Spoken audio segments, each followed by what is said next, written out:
இன்னைக்கு நான் நல்லபடியா எக்ஸாம் எழுதிட்டேன். இதே மாதிரி மீதி இருக்கிற எக்ஸாமையும் எந்த பிரச்சனையும் இல்லாம நல்லபடியா போய் எழுதிட்டு வரணும். அதுக்கு நீதான் எனக்கு துணையா இருக்கணும். தமிழ, இன்னும் கொஞ்ச நேரத்துல எல்லா வேலையும் முடிச்சிட்டு யாருக்கும் தெரியாம புத்தகத்தெல்லாம் எடுத்து படிக்க ஆரம்பிக்கணும். என்ன அங்கேயே நின்னுட்டு இருக்கீங்க? உள்ள வாங்க. இது பெரிய வசந்த மாளிகை, இதுக்கு வரவேற்க வேற சரியா? ஏன் மாமா இப்படி கோவமா பேசுறீங்க? ஏய் பேசாதரி, எனக்கு வர கோவத்துக்கு உன்னை என்ன செய்வனே தெரியாது. நான் என்னங்க பண்ண? நீ என்ன பண்ணல?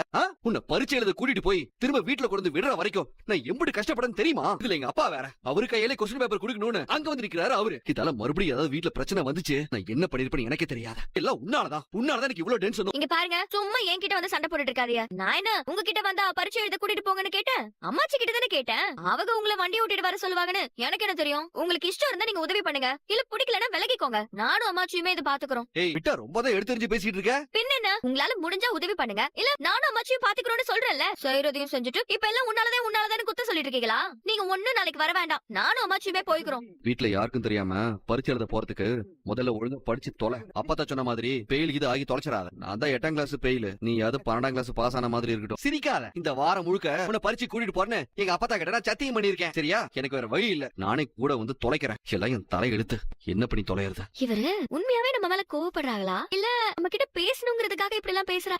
ஆனா கோவத்துல கூட என் மாமா அழகா இருக்காரு.